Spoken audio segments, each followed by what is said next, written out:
Lepo pozdravljeni. Ponovno smo z vami z izborom aktualnih novic preteklega tedna iz Slovenije in sveta. V nadaljevanju vas čaka pregled pomembnih dogodkov z področja politike, družbe, gospodarstva in športa.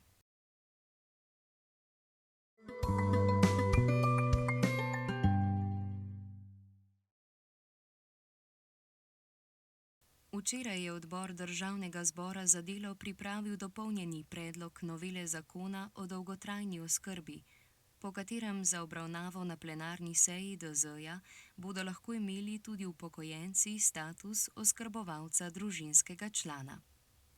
Oskrbovalci pa ne bodo mogli biti tisti, ki prejemajo invalidsko pokojnino. Sicer pa v 16 centrih za socialno delo, kjer delujejo tako imenovane vstopne točke za dolgotrajno oskrbo, od začetka tedna sprejemajo vloge za novo pravico iz dolgotrajne oskrbe, pravico do oskrbe na domu, ki začne formalno veljati s 1. julijem.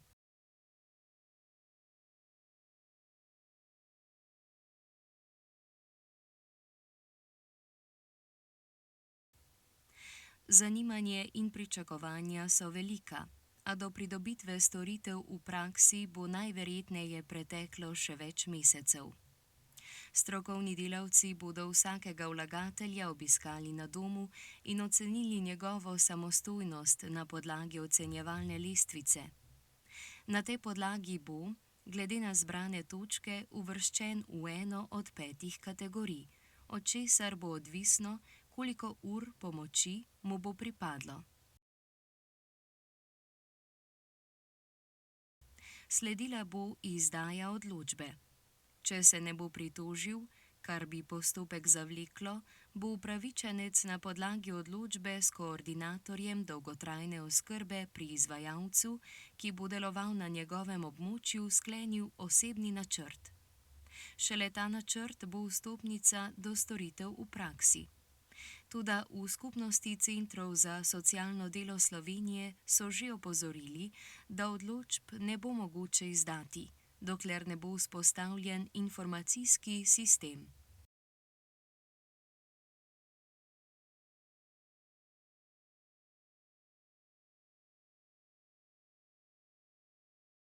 V Vili Bled je v sredo in četrtek potekal tako imenovani Blejski vodni forum, ki ga organizira nevladna in neprofitna organizacija. Osredotočal pa se je na razvoj razumevanja pitne vode in identifikacijo novih tehnoloških rešitev za izboljšanje kakovosti vode po vsem svetu. Na njem je sekretar ZDGNS Matjaž Juhart predstavil prvi slovar kretenj v slovenskem znakovnem jeziku za področje vode in za poklic vodnega someljerja.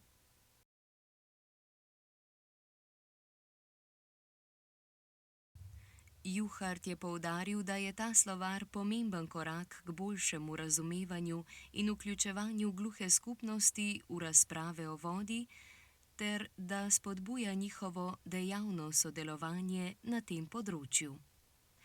Omenjeni slovar je že prejel mednarodno podporo in bo služil kot vzor za razvoj podobnih pobud v drugih državah. Na slovenski konferenci o digitalnem komuniciranju je platforma prispevajkretnjo.si, ki so jo izvedli Zveza društev gluhih in naglušnih Slovenije, Agencija Povem in družba Mastercard, prejela prestižno zlato nagrado Digit 2025.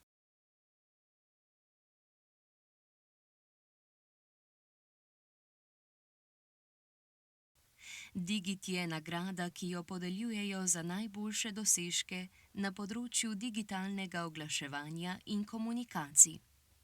Ob tej priložnosti je sekretar ZDGNS Matjaž Juhart izjavil, da se slovenski znakovni jezik vse bolj uveljavlja tudi v digitalnem oglaševanju. Zveza potrošnikov Slovenije ZPS napoveduje kolektivno tožbo proti največjemu dobavitelju električne energije v Sloveniji, GEN-I, zaradi enostranskih sprememb cen in pogodbenih pogojev, ki so po njihovih izračunih gospodinjske odjemalce oškodovali za več kot 180 milijonov evrov.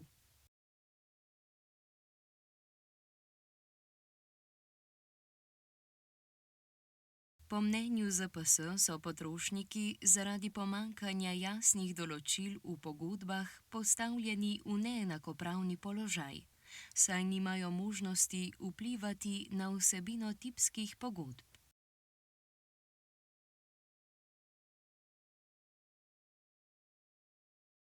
GEN-I je v obdobju od aprila 2022 do aprila 2025 enostransko zvišal cene, kar je prizadelo približno 300.000 gospodinjstev. Povprečna škoda na potrošnika znaša okoli 500 evrov. ZPS poziva prizadete odjemalce, da se pridružijo tožbi preko njihove spletne strani.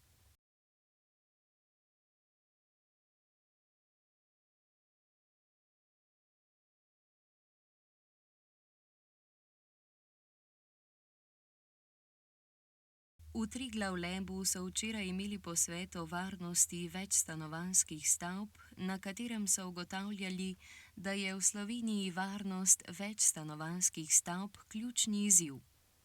Številne starejše stavbe, zgrajene med drugo svetovno vojno in do leta 1964, so potresno in požarno slabo zaščitene.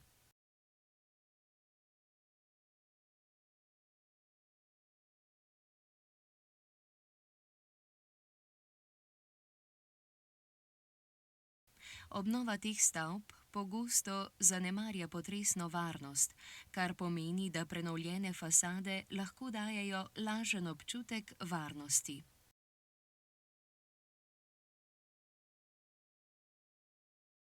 Poleg tega so pogosti nepremišljeni posegi v nosilne konstrukcije, kot so odstranjevanje sten ali povečanje odprtin, kar lahko resno ogrozi stabilnost stavbe. Pomembno je, da lastniki stanovanj in upravniki stavb sprejmejo načrte vzdrževanja, ki vključujejo tako energetske kot potresne in požarne sanacije.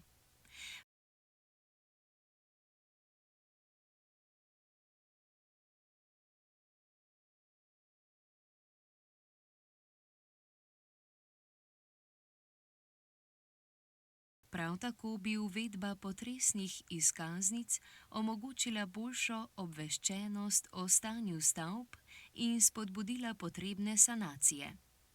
Za izboljšanje varnosti je potrebna večplastna rešitev, ki vključuje ozaveščanje javnosti, izboljšanje zakonodaje in spodbujanje sanacij.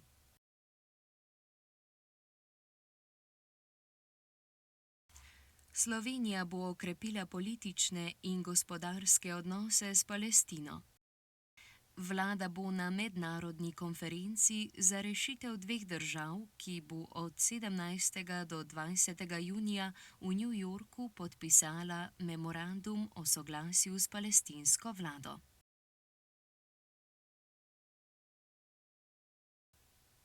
Ta odgovor naj bi vzpostavil formalni okvir za dialog, redna politična posvetovanja in praktično sodelovanje med državama. V roku enega leta bo ustanovljen skupni odbor, ki bo pripravljal skupne programe in predloge za nadaljnje sporazume.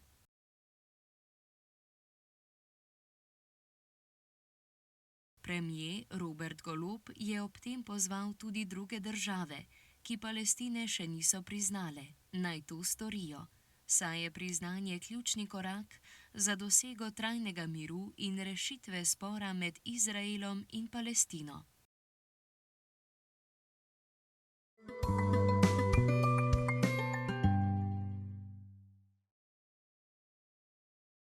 Ameriško gospodarstvo se je v prvem letošnjem četrtletju skrčilo za 0,3 odstotka, kar strokovnjaki pripisujejo negotovosti zaradi Trumpove trgovinske politike. Visoke carine na kitajski uvoz so povzročile motnje v dobavnih verigah, zmanjšanje uvoza in višje cene izdelkov. Nemčija medtem beleži skromno rast gospodarstva za 0,2% v prvem četrtletju. Izvoz v ZDA je bil povečan zaradi predvidevanja uvedbe carin, kar je pozitivno vplivalo na nemški BDP. Čeprav je gospodarska rast v Nemčiji majhna, podatki kažejo na večjo potrošniško zaupanje, kar je pozitiven signal za prihodnost.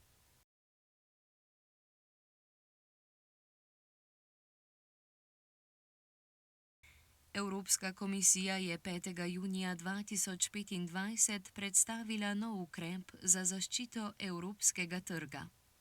Gre za orodje, ki bo spremljalo, če se v Evropski uniji začne množično uvažati izdelke, ki jih drugje zaradi carin ne morejo prodajati.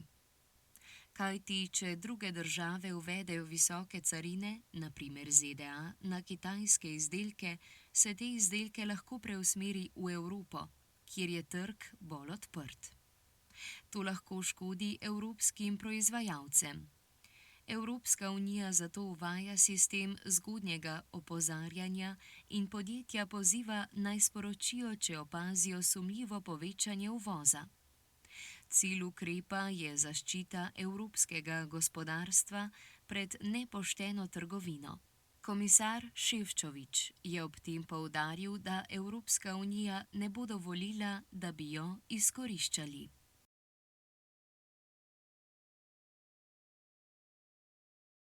Donald Trump in Elon Musk sta se znašla v javnem sporu, ki je vse bolj napet. Spor se je začel, ko je Musk ostro kritiziral Trumpov predlog zakona o proračunu, ki vključuje velike davčne olajšave in znižanje subvencij za električna vozila.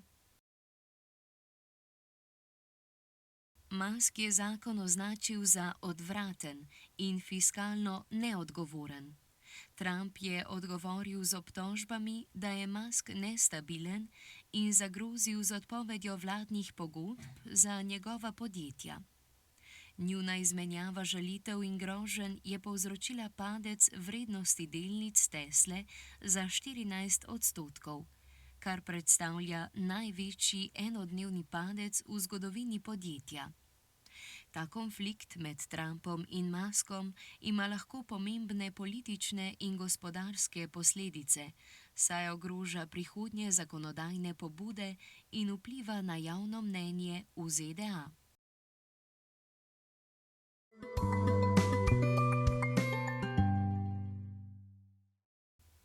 V ponedeljek 9. junija ob 17. uri bo na Brdu pri Kranju potekala podelitev Bloudkovih nagrad za vrhunski mednarodni športni dosežek športnika ali športna ekipa, ki je dobitnik olimpijske ali paralimpijske medalje, medalje z olimpijade gluhih ali medalje šahovske olimpijade.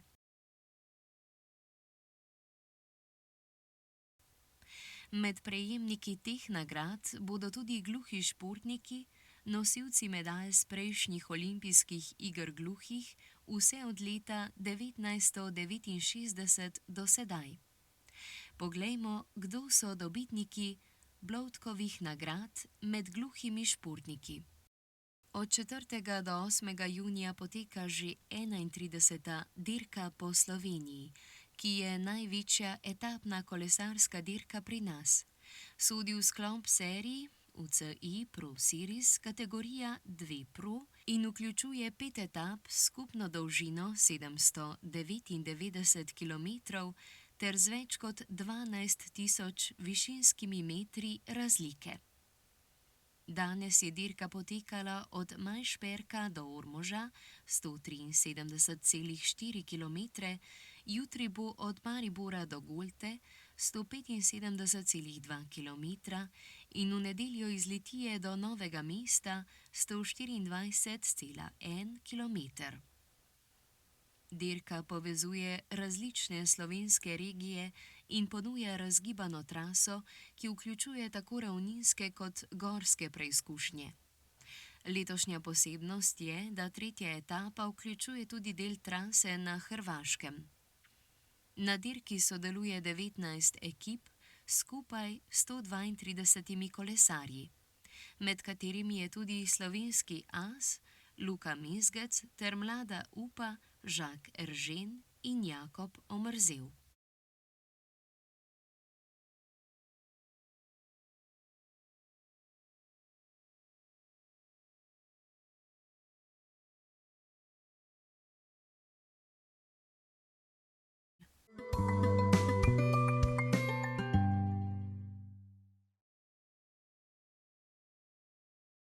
Evropska komisija in Evropska centralna banka sta v sredo potrdili, da je Bolgarija pripravljena na prevzem evra s 1. januarjem 2026. To pomeni, da bo Bolgarija postala 21. članica evrskega območja. Za dokončno potrditev mora odločitev sprejeti še Svet Evropske unije. Čeprav se številni Bolgari tega koraka veselijo, so drugi zaskrbljeni zaradi morebitnega dviga cen in vpliva na življenjski standard. Vlada zagotavlja, da bo uvedba evra potekala postopoma in da bodo ranljive skupine zaščitene.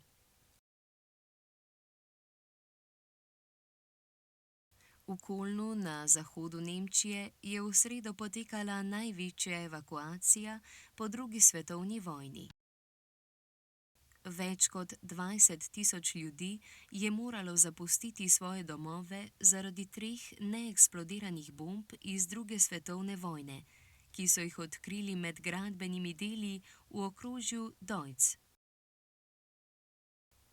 Gre za 3 ameriške bombe, 2 težki po 1000 kg in 1 po 500 kg.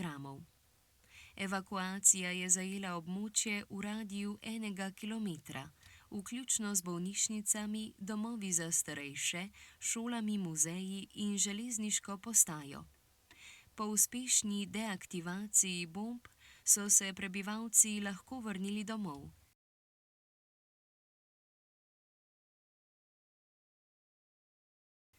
To je le še en opomnik, da tudi 80 let po koncu vojne neeksplodirana ubojna sredstva ostajajo nevarnost za civiliste.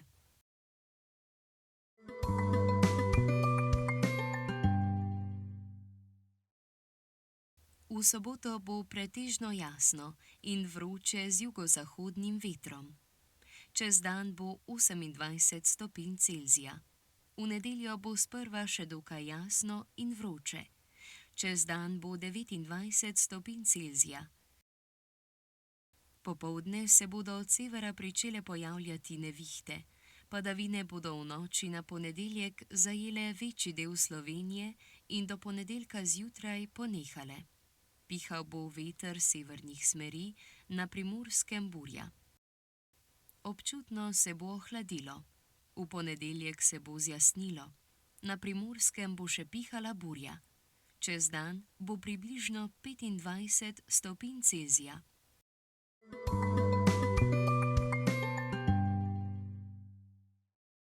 Tokratna kretnja tedna je ekološki odtis. Kreta se tako, ekološki odtis. Ekološki odtis EU je merilo za vpliv človekovega delovanja na Zemlji, ki izpostavlja netrajnostni vidik človekove interakcije z naravnim okoljem v danih demografskih in gospodarskih razmerah. Kretnja je takšna, ker to pomeni narava, to pa pomeni korist in poraba. Torej, kako izkoriščamo naravo in jo uporabljamo?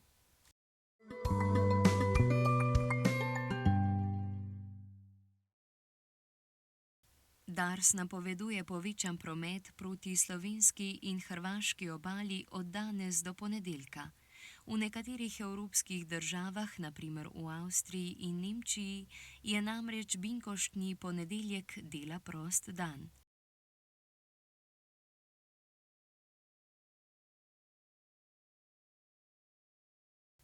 v delu južne Nemčije pa se začenjajo tudi dvotedenske počitnice.